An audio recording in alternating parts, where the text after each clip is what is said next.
The Red Sox continue their winning ways as they get their fifth win in a row and sweep the Seattle Mariners after their win on Sunday in extras 8-4. What's up, Locked On Red Sox? Thank you so much for making Locked On Red Sox your first listen of every single day. I hope everybody had a great weekend. I'm your host, Massachusetts Pirates team insider, Jake Ignaszewski.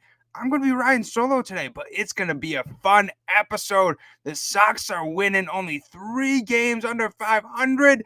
We're going to be talking about this Mariners series and giving you guys a little bit of a preview of this White Sox series coming next week. Let's get into it. You are Locked On Red Sox, your daily Boston Red Sox podcast. Part of the Locked On Podcast Network, your team every day.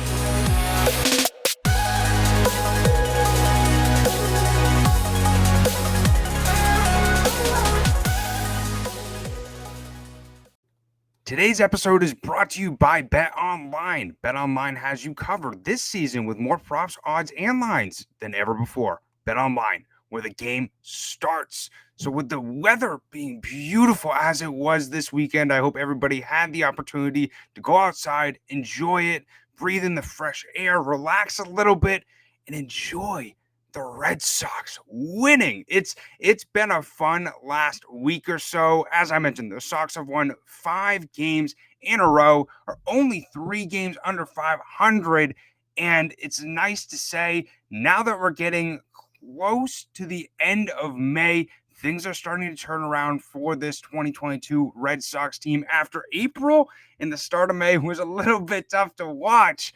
But boy, was this Mariners series fun, especially with the Red Sox getting the sweep.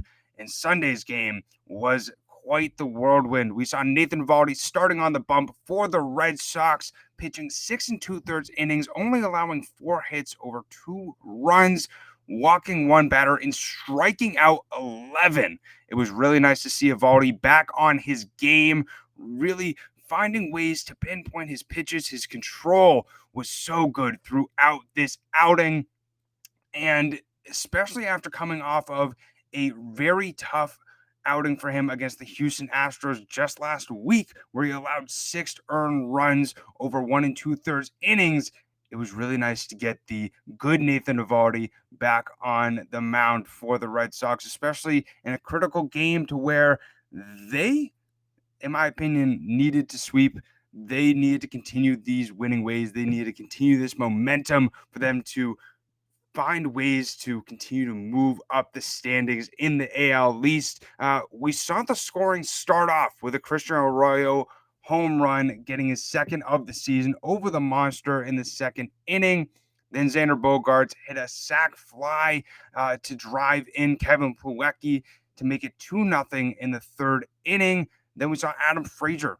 He was so clutch for the Mariners throughout this game, going 3 for 5, driving in 3 RBIs. We saw him homer in the 6th inning to ultimately tie it 2-2. Then Trevor Story continued his incredible stretch. Over the last 7 games, we've seen him hit 360, hitting 6 balls out of the ballpark with 14 home runs. And he did that once again, homering in the 6th inning to give the Red Sox the lead. But then Hansel Robles came in to try and close it out for the Sox. Then we saw Ennio Suarez have a little bit of a different opinion on that matter, homering in the 9th inning to center field to tie it 3-3. And that's Hansel Robles' 3rd blown save of the season. Jake Diekmann ultimately came in the 10th inning to pitch a relatively good 1 2/3 innings for the Sox, only allowing 2 hits, but he did allow 1 run to Adam Frazier, who continued his hot streak in this game, singling to center to give the Mariners a 4-3 lead. Then in the bottom of the 10th inning, when the Red Sox really needed the run support the most, Kike Hernandez singled to drive in Bobby Dalbec. And then the Red Sox offense loaded up the bases for Franchy Cordero with 2 outs And Cordero, we've seen ever since he has come up from Worcester, has looked like a completely different hitter, but is yet to do what he's most known for, which is hitting home runs. But he did it in the perfect situation when the Red Sox needed it most. Smacked a grand salami over the right field wall into the bullpen, and Fenway went absolutely nuts. You heard Dave O'Brien going nuts up there in the booth. It was a lot of fun to see a good old walk-off grand slam, the first since Travis Shaw's grand slam walk-off last season. But it was nice to see a nice Red Sox afternoon win on Sunday to sweep the Seattle Mariners and continue their winning ways. It's been really nice to see this Red Sox offense finding ways to score runs. Their biggest issue we saw, especially in April and at the start of May, was being able to come up big with runners in scoring position. And they have found ways to get some clutch hits, be able to really piece together some really good innings when the team needs it most. And you can't say enough about Nathan Eovaldi's 6 2/3 masterful performance, striking out 11. As I mentioned, the Red Sox are really going to need a guy like Eovaldi to be able to be that ace for this team until Chris Sale comes back. And especially if, the Sox have a bulletproof 1-2-3 in that rotation of Eovaldi, Waka, and especially what Pivetta did last game. If he's able to continue that in his next start against the White Sox, we're going to be seeing a really scary Red Sox team, sort of what we hoped and expected at the start of the season that they would be. They're finally starting to figure it out.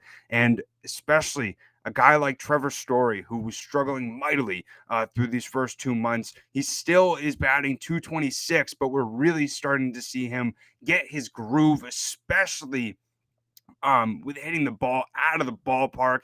He seems just to be automatic with that. And it kind of reminds me, there was a Looney Tune cartoon where, there's batters just hitting balls out of the ballpark, going in a circle, and Bugs Bunny's just tossing up balls right down the middle, and they're just smacking them right out of the park.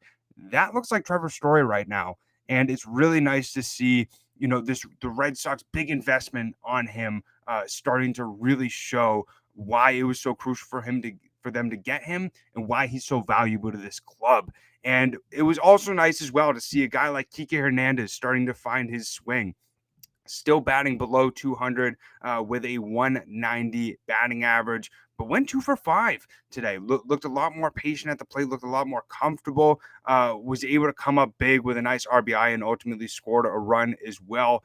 We're also starting to see Jackie Bradley Jr. really starting to find his stroke, went 2 for 4 in today's game. But he's a guy, when really looking at over the last week or so, in the last 7 games, he's batting .261, 1 home run, 6 RBIs, but that's a lot better than what we saw him hitting. I believe he was hitting like 160 or something like that at the start of May, and he really wasn't doing anything for this Red Sox team, especially at the lower part of their lineup, and that's really what we saw, especially at the start of the season. The guys that you expected to come up big, like Devers, Bogey, JD Martinez, were really doing their job and getting on base and ultimately scoring majority of the runs for this Red Sox team. But now that this lower part of the order is really starting to figure things out and come up big when the Red Sox need it most, this is why this lineup was predicted to be so scary at the start of the season. And if they're going to be able to continue this streak and continue to find ways to string hits off of each other and be able to put up some of these really productive innings and great games, we're going to see a lot of really fun games like this one that we saw on Sunday. And, hopefully they can continue this streak in their winning ways going into the White Sox series. They're a team that has not come really anywhere close to the expectations that were put on them at the start of the season. Very similar to what is happening with the Red Sox, especially at the start of the season. Now they're starting to really find their groove. As I mentioned at the start, 5 wins in a row and starting to creep up and get up in the AL East, as we've seen. Such a competitive division.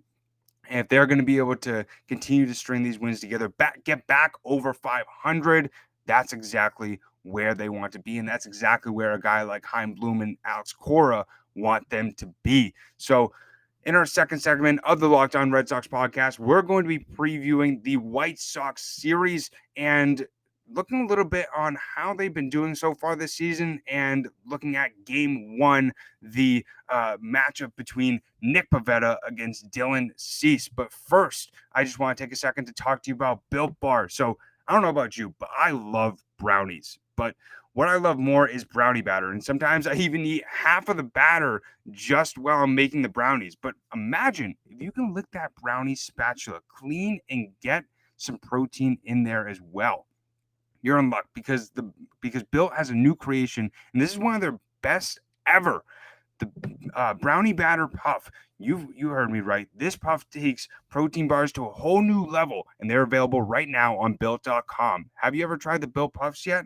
I'm not sure what you're waiting for because the puffs are a chocolate-covered marshmallow protein bar. That's right, delicious flavored marshmallow covered in 100% real chocolate with 140 calories, 17 grams of protein, and only 7 grams of sugar. Brownie batter puffs are the perfect pick for me to pick me up any day of the week. All Built Puffs are covered in 100% real chocolate, so that means that you can eat healthy and actually enjoy it while eating it. The brownie batter puffs will help you completely forget about dieting, and you honestly will feel like you're eating a candy bar, not a protein bar. But this is actually really good for you. So go to Built.com and get your brownie batter puffs now. Go to Built.com, use the promo code LOCKED15 and get 15% off your order. Use LOCK15 for 15% off your order at Built.com. And thank you guys so much, as always, for making Locked On Red Sox your first listen of every single day. So now for your second listen, check out Locked On Now podcast. They recap MLB games with analysis from our local experts, and they take fans through the season like no other network. It's free and available wherever you get your podcasts. And if you have not yet, make sure to go out and check out all the other great podcasts on the Locked On Podcast Network. Locked On Yankees, Locked On Orioles, Locked On Blue Jays. They even do some great stuff in the NFL, NBA, college as well, NHL. Locked On Podcast Network, in my opinion, is your number one source for all your sports needs. So make sure to go and check them out. But looking at this White Sox series coming into this game, Chicago has a record of 19-20 on the season. Over the last 10 games, they have a 4-6 record. As I mentioned, not doing too well whatsoever. Coming into this season, had a lot of high expectations, hoping to, with the comeback of Luis Robert and Eloy Jimenez, that it was really going to put a charge of youth into this team. A lot of excitement, especially with both of them being injured for majority of last season. We saw Eloy Jimenez ended up getting injured at the start of this season, but Luis Robert has been one of the most productive players on this White Sox roster, batting .290 with 6 home runs and 7 RBIs. 17 RBIs, excuse me. Luckily, I have him on my fantasy team, so he's been doing some great stuff for me in that department. We've also seen Tim Anderson batting .350 with 4 home runs, 15 RBIs, and ultimately, the rest of the lineup has not been doing anything whatsoever. Right now, they are currently ranked 19th in the league in the batting average category with an overall average of .232. So if this Red Sox rotation, their pitching is able to be very effective and continue their success that we've seen over the last 5 to 7 games, we could see potentially another sweep, which would be really nice and would be so critical to get the Red Sox back on track and continue to help them be able to build up that momentum of moving up in the AL East division. But also looking at where they rank currently in the pitching department, it's 14th with an ERA of .373. So looking at some of their pitchers have not really been doing what most expected. We've seen Dylan Cease and Lucas Giolito be some of the best pitchers in their rotation, as well as Michael Kopech. I don't know if you guys remember, but Michael Kopech actually was one of the players traded to the White Sox in the Chris Sale deal, him as well as Yoan Moncada. So it's very interesting to see him now up in the big leagues, really developed, making an impact for this White Sox team. Has a 154 ERA so far over 7 starts, but it's going to be really interesting to see specifically how the bullpen does against this Red Sox team. We've seen Liam Hendricks not really start out that great with a 3.93 ERA, as well as Kendall Graveman has a 3 ERA. They spend a lot of money on him in the offseason, as well as Aaron Bummer. He's a guy who has a 4.91 ERA and has been allowing a lot of home runs so far this season. So the Red Sox are really going to have to come up clutch offensively when they need it most. Luckily, they've been doing that over the last few games. They've been very successful with being able to come up in big situations, especially with runners in scoring position. We saw that be a huge issue for them at the start of the season. So they're just going to have to continue their success at the plate against Chicago. But looking at the first matchup of game 1, it's Nick Pivetta versus Dylan Cease. And seeing what Pivetta did after his last outing, where he pitched a complete game shutout, incredible outing. Hopefully he can continue that success on the mound against the White Sox in game 1. That's going to be so critical for the Red Sox to start that series on the right foot. And, looking at what Pivetta did before that complete game, it wasn't a shutout. He allowed 1 run, but he pitched against Texas last week as well, pitching 7 innings, only allowing 3 hits, 1 earned run, and 4 strikeouts. And then before that, he also pitched against the White Sox, pitching 6 innings, only allowing 5 hits and striking out 8. So he has already had some success against the White Sox this season. So hopefully he can continue that going into this next Red Sox series. Looking at Dylan Cease, as I mentioned, has been one of the best pitchers in this White Sox rotation.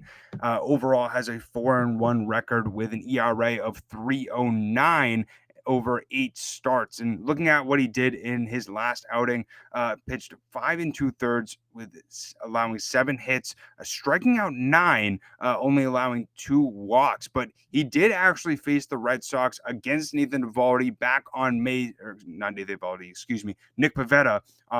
7th, pitching 5 innings, allowing 4 hits, 1 earned run, walking 3 batters, and striking out 8. So he's a guy who has massive swing and a miss stuff. He's somebody who the Red Sox are really going to have to be patient with at the plate, not swing at balls outside the zone, and really allow him to make them get down in the count, so he can really use that strikeout stuff to make them look silly. And he actually leads the MLB right now in strikeouts with 67. So that's definitely something that the Red Sox are going to have to circle on their scouting report ahead of this game 1 matchup. But they're going to continue to try and finish or continue these winning ways, continue being productive at the plate, continue being able to pitch great starts. And with the bullpen, we've seen it be a little bit shaky. We saw Hansel Robles blew the save today, but that doesn't mean that this Red Sox offense can't continue to help them get out of those tough situations.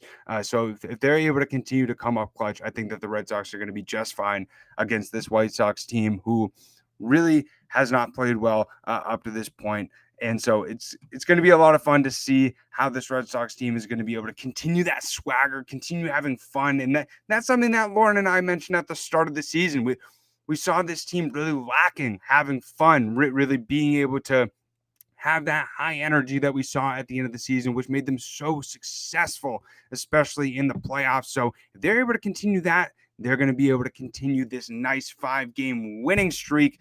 But the Locked On Red Sox podcast is going to be your spot to learn all about this Red Sox news Monday through Friday. So if you have not yet, make sure to subscribe on YouTube or on Apple Podcasts or whatever audio platform that you're listening to. We're on all of them, and we would greatly appreciate any support that you could give because we love talking about our favorite team, especially when they're winning like this. But going into our third and final segment, I'm going to do a little bit of a mental health minute, as I always do. So going into this little mental health minute, I started reading this book today. It was called Make Today Count. and it had a really interesting chapter all about your attitude, and you control your attitude. You paint your reality at the end of the day. You control how you show up. You don't control the situations around you. You don't fully control how people treat you. You only control how you show up and what you do on a daily basis. And so if you take the initiative to make try and make every situation as positive as you can, spin it positively, so you don't allow those bad vibes or that negativity to really make you be less productive or force you to have a bad day. That's the best way to go. As I always say, we only get every second once. We only have limited time on this journey. Seriously, we're like a ticking time clock. And at the end of the day, it's just the reality that this journey is ultimately going to end at some point. And so if we're able to find ways to paint our reality in a positive light and be able to spin bad things into good things, I believe that that's the best way to live. And nobody can make you happier than yourself. And so if you're able to find ways or strategies, whether it's journaling, whether it's a gratitude journal, meditating, just being able to find these different strategies that you're able to healthily, I don't know if that's a word, but in a healthy way, be able to help you get out of a little bit of a rut, get out of a negative mindset, and look at things positively. I believe that is the best way to live your life to the fullest and live each day and make it count.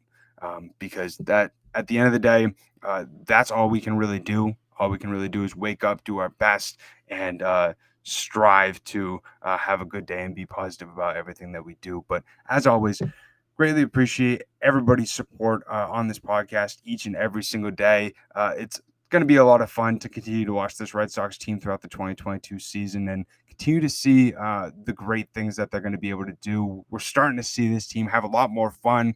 I'm having a lot more fun. Lauren's having a lot more fun. So definitely look out for some great episodes over this next week or so.